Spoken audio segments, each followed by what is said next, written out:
Yo guys, what is good? As here once again with another Exos series video. Today we're starting a segment called Worth It. After the intro, I will explain exactly what I mean with that. Let's go.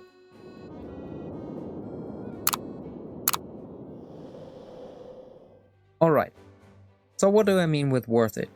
In the past I've done a couple of calculations about SOC, door to creation, and now I want to talk about the Exos pass. Because I think a lot of you have not seen my other videos about the door of creation or the SOC. Let's go over them quickly, and it shouldn't take too long because I won't go that much into detail. So let me show you my browser instead.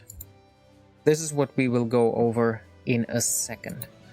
In case you don't know, I also run a blog where I type all that stuff out. So if you need to have a quick reference to show to your friends or whatever with actual math attached to it, like there's another spreadsheet about summoning rates and stuff, all helpful stuff.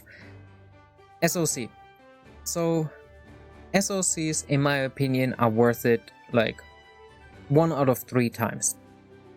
The reason for that is simply that a lot of the SOCs have at least one black fate core that is either bad or just not desirable for at least me, right? Because I either have them or I think they're bad. But for example, Rachel's SOC, because I think that Shakan will get a buff in the future, just because he's one of the awakening people. Don't quote me on that, I just hope he is, because Lepin gets one, Otard gets one. We might see another Forgotten Memories, wherever Deva and Annie came from. So Reed Marie or something might get a buff. So I think that is my strong SOC. I want Rachel, especially FC Rachel. I like Otard, that's why I'm super happy to get her from there. Shakan, I hope he gets a buff and that increases in value. So if I pull that, is it worth my 35,000 S? Yes.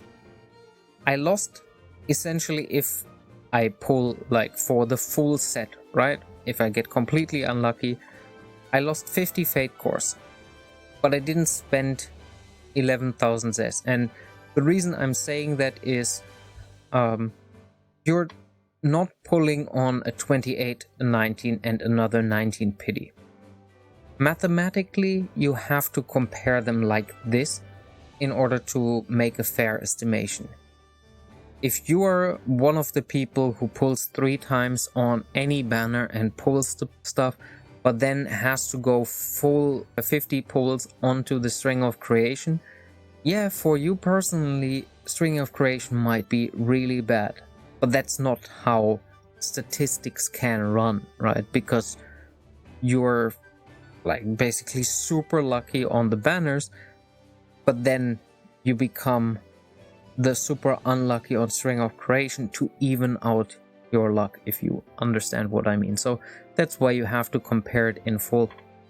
Anyway, if you're interested more in how to understand if SOC is worth it or not, either check out this post that I will link in the description or watch the video, which I would personally prefer just because videos are my main form of content. Next up, daughter creation. I did a bunch of stuff regarding gear, combine, and everything. The most important thing is Airship Forge and door to creations, weapons, and armor. So as you can see here, pretty self-explanatory. We calculate for 2 weapons, which is 4,000 relics. Same for the mileage in door to creation. And here you can see how the math works. The guaranteed surcharge is approximately 20% in the Airship Forge for this guaranteed value, right? So you're paying 2,000 to get the 100% guaranteed weapon.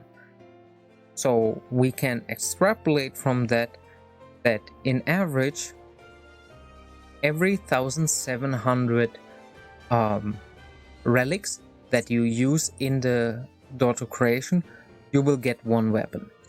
These are averages, so you might end up with a full pity pull and just get one weapon, but the next one that you do, or the next one after, you might get 3 in one pull.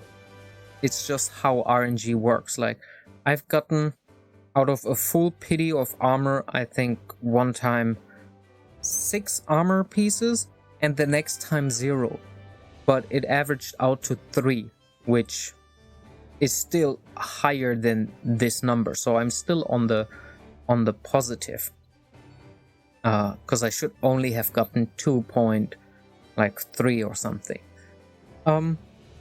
Yeah, so if you want to know more about the door to creation, if it's worth it or not, check this full video out. There's no text post to that because this was before I started my blog.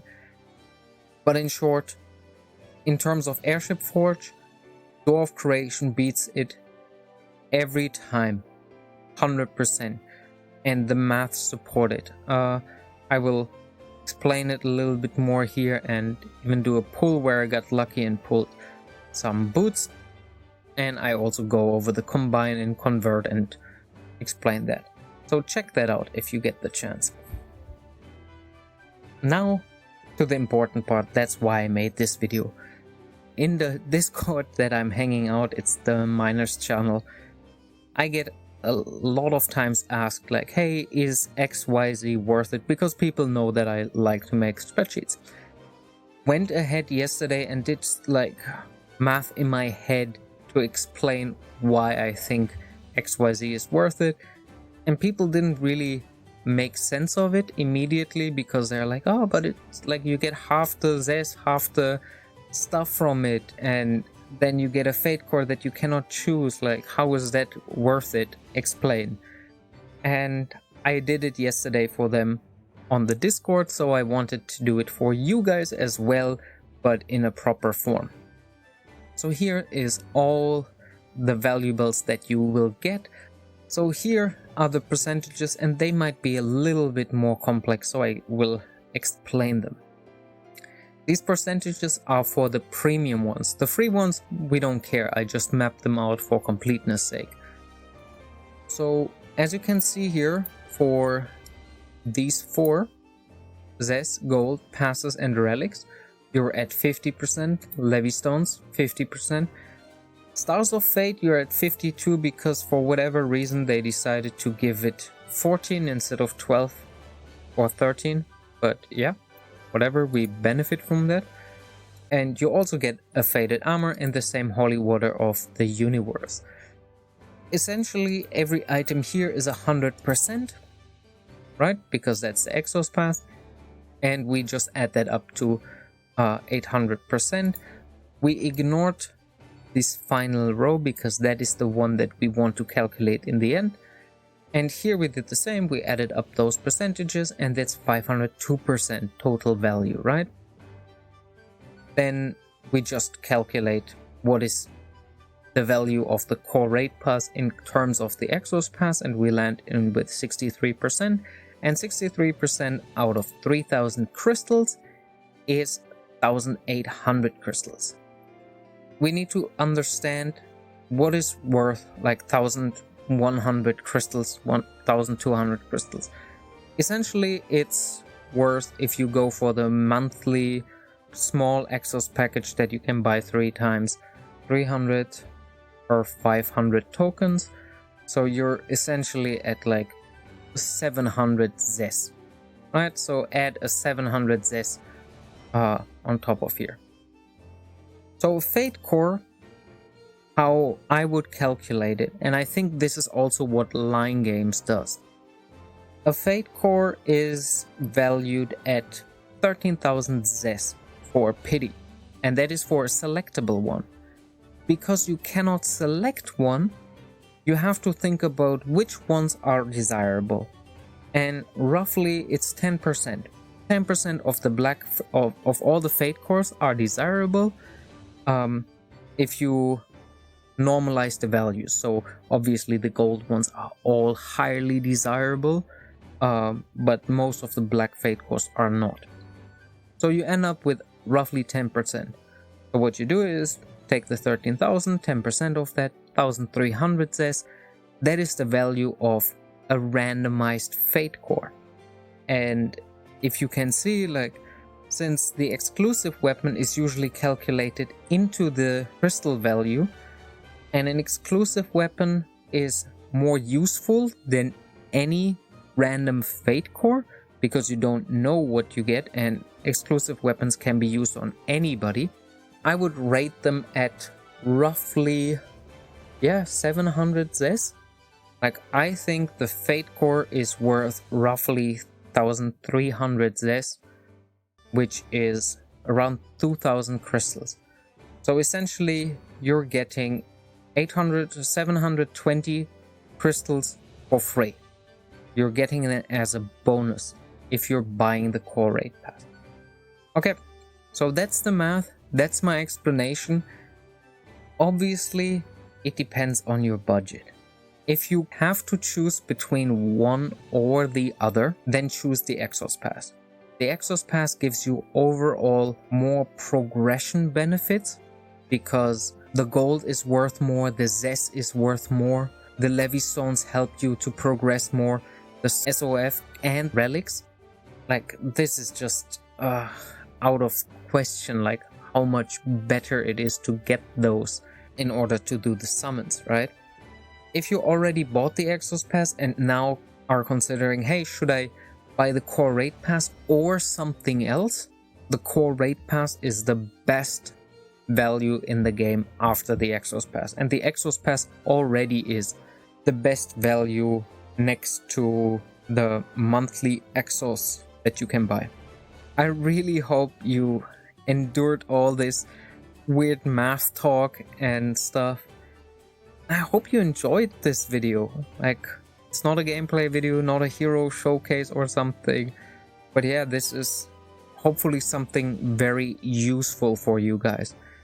Don't forget to check out the other two videos. Not only will it help me personally, I think you will benefit from it as well. If you haven't already, smash that subscribe button, because I will do videos like this over and over again until you get sick of it. Please tell me in the comments before you get sick of it, because yeah, I would like to know. As always, it was a pleasure to have you here, and I will see you in the next one. Until then, enjoy the grind.